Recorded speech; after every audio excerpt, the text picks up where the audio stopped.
If you are over 60 years old, I want you to take a moment and think about the last time you had your blood drawn. Most people have no idea that the numbers they are staring at on that lab report might be telling a completely different story than what they have been led to believe for the last 40 years. What I am about to share with you today may completely change how you think about your cardiovascular health, your longevity, and the true hidden drivers behind sudden heart issues. Doctors rarely explain this to their patients in the detail it deserves, but the biggest mistake seniors make is focusing entirely on a single number while ignoring the actual biological landscape inside their blood vessels. If you are protecting yourself from a ghost while the real danger is quietly slipping through the back door, you deserve to know the truth. I'm Dr. Robert Vance, and over my decades in medical practice, I have sat across the desk from thousands of men and women who did everything right according to the standard playbook. They cut out the eggs, they gave up the butter, they watched their total cholesterol drop down into the double digits, and yet they still found themselves in my office dealing with the aftermath of a cardiovascular event. It was heartbreaking to see the confusion and the fear in their eyes. They would look at me and say, "Doctor, how is this possible when my labs were perfect?" That exact question is why we are here today. We are going to step away from the oversimplified catchphrases and look deeply into what the human body actually experiences as it crosses the threshold of 60. Have you noticed how much conflicting health advice is out there lately? It is enough to make anyone throw up their hands in frustration. If you have ever felt confused by the shifting guidelines on heart health, do me a favor and let me know in the comments below. Sharing your own experiences helps me understand exactly what you are facing, and it tells our community that they are not alone in this journey. Let us start by breaking down the single biggest misconception in modern wellness, the idea that your arteries are just basic hollow pipes, and that cholesterol is simply a yellow sludge floating through the water looking for a place to stick. This plumbing model of the human heart is not only wildly outdated, but it is also deeply flawed. Your arteries are not copper pipes. They are highly complex, living, breathing organ systems lined with a microscopic, delicate layer of cells that react to every single heartbeat, every breath you take, and every hormone your body secretes. When we look at why complications arise later in life, we have to look at the structural changes of these living tissues rather than just blaming a molecule that your liver produces every single day to keep your brain and cellular membranes alive. I remember a gentleman named Arthur who came to see me a few years back. Arthur was a 66-year-old retired civil engineer. Because of his background, he loved data, metrics, and precise blueprints. He kept a meticulous spreadsheet of his blood pressure, his daily steps, and his lipid panels dating back to his early 50s. His total cholesterol was pristine, well below the standard reference ranges. Yet, while out working in his garden on a mild Tuesday afternoon, he felt an unmistakable, crushing weight in his chest that sent him to the emergency room. Arthur survived, thank goodness, but his entire worldview was shattered.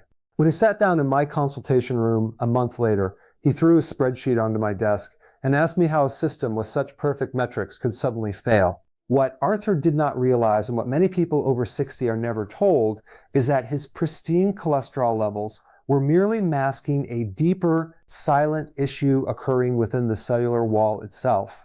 The hardware was failing not because of the cargo it was carrying, but because the lining of the vessel had lost its integrity. To understand what really happened to Arthur, we have to talk about a fascinating structure called the endothelium. This is a single layer of specialized cells that coats the entire inside of your cardiovascular tree. Think of it as a beautifully engineered microscopic Teflon lining. When your endothelium is healthy and youthful, it is perfectly slick. Nothing can stick to it. Blood flows effortlessly, and the vessels expand and contract beautifully with every pump of the heart. But as we cross into our 60s, this Teflon lining faces decades of cumulative environmental exposure, metabolic shifts, and structural wear and tear. When this lining becomes damaged, it loses its nonstick quality. Now suddenly, the surface becomes more like Velcro than Teflon. This is where things get truly interesting. It is not the presence of cholesterol in the bloodstream that initiates trouble. It is the breakdown of this endothelial barrier that allows molecules to slip beneath the surface where they do not belong. Now, this is where most people lose the thread because we have been trained to think that cholesterol actively burrows into our walls like a parasite. Research suggests, however, that the true instigator of this vulnerability is a process known as chronic low-grade inflammation, or what researchers sometimes refer to as inflammaging. As the body matures, our immune systems can become somewhat dysregulated, maintaining a constant, quiet, smoldering fire throughout our tissues. Imagine a house where the wiring is old and slightly frayed. There is no massive explosion, but there is a constant subtle heat behind the drywall. That is what chronic inflammation does to your cardiovascular system after 60. It continuously irritates that delicate endothelial lining, causing the cells to pull apart slightly and create microscopic gaps. I once had a patient named Margaret, a 71-year-old grandmother, who lived a remarkably active life. She walked 3 miles a day, never smoked, and ate a clean diet. Yet Margaret constantly felt a deep, unexplainable fatigue, and her joints were always just a bit stiff. When we ran her blood work, we didn't just look at her lipids. We looked at her inflammatory markers, specifically something called high-sensitivity C-reactive protein. Her cholesterol was completely normal, but her inflammatory markers were through the roof. Her body was fighting a silent systemic fire. Over time, that high level of systemic inflammation was constantly bombarding her blood vessels, weakening the structural integrity of her arterial walls. It is this underlying inflammation that creates the vulnerability, turning a normal, healthy blood vessel into an environment where complications can arise. If you've ever felt like your body is holding on to mysterious stiffness or fatigue despite eating well, this could explain why looking at basic cholesterol markers is only giving your doctor a fraction of the total picture. There's another warning sign you should know about that is intimately linked to this process, and it involves how your body processes energy. Many seniors believe that if they do not have full-blown type 2 diabetes, their blood sugar is not affecting their heart. But very few people know that long before blood sugar rises to a diagnosable level, a condition called insulin resistance can silently ravage the inner lining of your blood vessels. When we consume carbohydrates and sugars, our pancreas releases insulin to usher that energy into our cells. As we age, our cells can become somewhat deaf to insulin's signal. The pancreas has to pump out more and more of it to get the job done. This excess insulin floating around in your bloodstream acts as a direct irritant to the endothelium, degrading its ability to produce a vital molecule called nitric oxide. Let us pause for a moment and talk about nitric oxide, because this might just be the most important molecule you have never heard of when it comes to protecting your health after 60. Nitric oxide is a gas produced naturally by your endothelial cells. Its primary job is to tell the smooth muscle tissue around your arteries to relax. When your vessels relax, they dilate, lowering your blood pressure and ensuring that oxygen-rich blood can easily reach your brain, your kidneys, and your limbs. When you are 20 years old, your body produces an abundance of nitric oxide. But by the time you reach 60, your natural production of this life-saving gas drops by more than 50%. Think about that for a second. Your vessels are losing their ability to relax, making them stiffer, more rigid, and far more susceptible to pressure damage. When you combine high pressure with a rigid wall and a degraded endothelial lining, you have the perfect environment for structural issues, regardless of what your cholesterol numbers happen to be. This brings us to our third patient story, a gentleman named James. James was a 64-year-old military veteran who took immense pride in his physical fitness. He noticed that over the course of about 18 months, his top blood pressure number, the systolic reading, was steadily creeping upward. His doctor kept telling him to cut back on salt, which James did meticulously, but the numbers wouldn't budge. James was incredibly frustrated because his total cholesterol was excellent and he couldn't understand why his blood pressure was rising despite his clean lifestyle. When James came to see me, I explained to him that his rising systolic pressure wasn't a salt problem, it was an arterial stiffness problem caused by a decline in nitric oxide production. His vessels had lost their youthful elasticity. They were acting like old, brittle garden hoses that had been left out in the sun for too many seasons. When the heart pumped blood into those stiff tubes, the pressure naturally spiked because the walls couldn't expand to accommodate the flow. This mechanical stress, day after day, is what truly jeopardizes a senior's cardiovascular health. If you are finding this breakdown helpful and want to make sure you don't miss our future deep dives into senior health and longevity, take a quick moment to subscribe to the channel and give this video a like. It helps our message reach more people who are searching for clear, honest health information, and it keeps you connected to a community that values deep, root cause understanding. Now, let us explore another fascinating dimension of this biological puzzle that involves a major mistake many seniors make with their nutrition. Many older adults are told to take high doses of calcium supplements to protect their bones. We see the commercials every day telling us that our bones are thinning as we age, so we dutifully swallow large calcium pills every morning. But here is what most people don't realize. If that calcium does not have a proper biological GPS system, it doesn't go into your bones at all. Instead, it can end up depositing directly into the walls of your arteries. This process is called arterial calcification, and it literally turns your soft, flexible blood vessels into rigid stone. When calcium settles into the delicate tissues of your cardiovascular system, it locks the vessel in a state of permanent stiffness, making it incredibly vulnerable to tears and blockages. I remember helping a wonderful woman named Eleanor, a 68-year-old widow who was deeply concerned about osteoporosis because her mother had suffered from severe bone density loss. Eleanor had been taking 1,200 milligrams of elemental calcium supplements every day for nearly a decade. When we performed an advanced structural scan of her heart, called a coronary artery calcium score, we discovered that her arteries had a remarkably high level of calcification. Eleanor was stunned. She said, "Dr. Vance, I thought I was protecting my skeleton." I explained to her that without specific cofactors, the body simply doesn't know where to put the calcium. Studies suggest that vitamins like vitamin D3 and, crucially, vitamin K2 are responsible for directing calcium out of the bloodstream and directly into the bone matrix where it belongs. Vitamin K2 activates a protein called matrix glycoprotein, which actively inhibits calcification in the arterial walls. Eleanor's cholesterol wasn't her enemy. It was the unguided calcium hardening her vessels from the inside out. Have you ever looked at your own health routine and wondered if the supplements you are taking are actually doing what you think they are doing? It is a common concern, and it highlights why we must look at how systems interact rather than focusing on a single variable. This is also why we have to reconsider how we read our standard lipid panels. When you get your routine lab work back, your eyes probably jump straight to your total cholesterol and your LDL cholesterol, which is often labeled as the bad cholesterol. But what if I told you that looking at total LDL is like counting the number of vehicles on a highway without noting whether they are compact cars or massive commercial semi-trucks? The total weight might be the same, but the impact on the road is entirely different.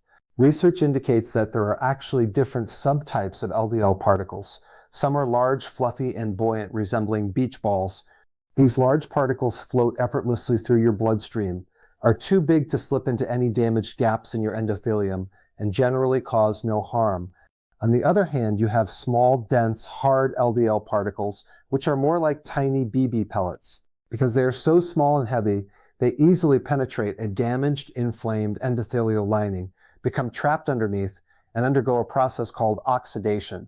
Once an LDL particle becomes oxidized, your immune system views it as a foreign invader, and that is when the true defensive cascade begins. Let us look at a retired long-haul trucker named Thomas to see how this plays out in real life. Thomas was 73 years old and had spent decades eating at roadside diners, dealing with disrupted sleep patterns, and sitting for 12 hours a day. The standard lipid panel showed a completely average LDL level, which had kept his previous doctors satisfied. However, Thomas suffered from chronic digestive distress, a widening waistline, and high levels of daily physical stress. When we ran an advanced lipid particle test, we discovered that while his total amount of cholesterol was normal, his particle count was incredibly high, meaning his blood was packed with those tiny, small, dense BB pellet particles.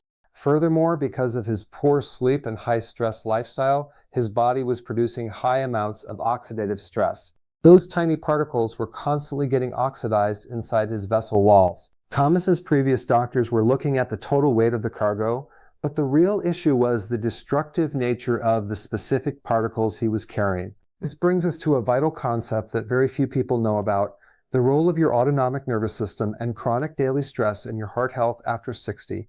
Many older adults experience unique stressors later in life, whether it is managing a fixed income, dealing with the loss of loved ones, navigating health changes, or simply experiencing the anxieties of a changing world. When your brain perceives chronic stress, it signals your adrenal glands to release a steady stream of cortisol and adrenaline.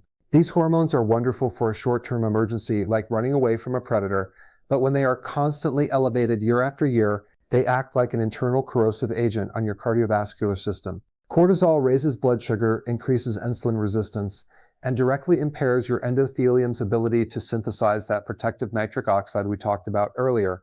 The surprising part of this conversation is that your body's stress response doesn't just affect your mind. It changes the physical consistency of your blood. Under chronic stress, your liver increases the production of clotting factors, making your blood slightly thicker and more viscous. Imagine trying to pump thick maple syrup through a set of delicate, rigid glass tubes compared to pumping clean, clear water through flexible rubber hoses. That is the physical reality of what happens when a senior is dealing with unmanaged emotional and physiological stress. Your heart has to work significantly harder to push that viscous fluid through a constricted, unyielding network of vessels, causing mechanical microtears along the delicate inner lining. Studies have found that another massive factor influencing this entire system is something that lives deep within your digestive tract, your gut microbiome. As we move into our 60s and 70s, the diversity of our gut bacteria can naturally begin to decline, often exacerbated by a lifetime of antibiotic use, processed foods, and declining stomach acid. When the gut barrier becomes compromised, a condition often referred to as intestinal permeability, microscopic fragments of dead bacteria called lipopolysaccharides or endotoxins can slip across the gut wall and enter your general circulation. Once these endotoxins are in your bloodstream, they trigger an immediate systemic immune response, dramatically escalating that low-grade inflammation that degrades your arterial lining. This could explain why your cardiovascular health is deeply connected to how well you digest your food and the health of your microbiome. Think about how remarkable it is that a structural issue in the heart can actually trace its roots back to the health of your gut, the quality of your sleep, the balance of your vitamins, and the resilience of your nervous system. It shows that your body is a deeply interconnected web, not a collection of isolated compartments. When we try to manage senior health by simply forcing one single liver enzyme to produce less cholesterol, we are often leaving all these other critical systems completely unaddressed. Talk with your healthcare provider about looking at advanced markers that evaluate these deeper physiological processes, because everyone's situation is different and you deserve a personalized map of your unique biology. So what can we do with this information starting today? How do we take these deep biological truths and turn them into a practical, empowering protocol to protect our health without feeling overwhelmed? The first and most impactful step is to actively support your body's natural production of nitric oxide to help your blood vessels regain their youthful flexibility. Research suggests that you can support this pathway by regularly incorporating dietary nitrates into your meals.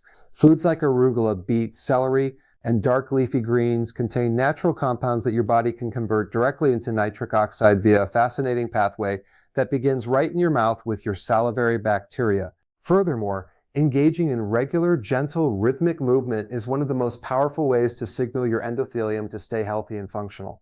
You do not need to spend hours lifting heavy weights at a gym or straining your joints on a treadmill. Simple, consistent activities like a brisk 20-minute walk after your largest meal of the day can create what is called shear stress along the arterial walls.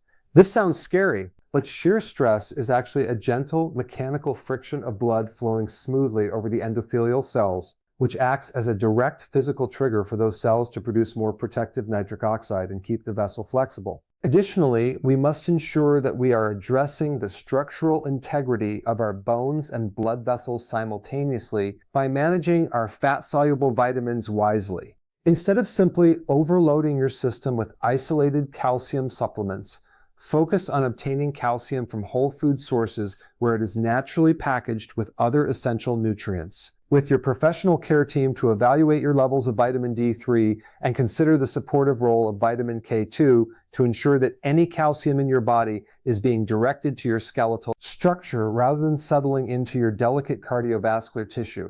As we weave these pieces together, it becomes clear that aging does not have to be an inevitable slide toward fragility or fear. When you understand the true mechanical and biological processes occurring within your body, you are no longer at the mercy of oversimplified numbers or generic advice. You have the knowledge to ask better questions, make more informed choices, and actively partner with your body to maintain its structural resilience, its vitality, and its strength for decades to come. I want to thank you so much for spending this time with me today. It is a true privilege to share this space with you. to step away from the rushed world of modern medicine and to really understand how our bodies work. If this conversation gave you a new perspective on your health, please consider sharing it with a friend or a loved one who might be worrying about their own numbers. Let us keep learning, keep supporting one another, and keep moving forward with hope and clarity. I'm Dr. Robert Vance, and I'll see you in the next one.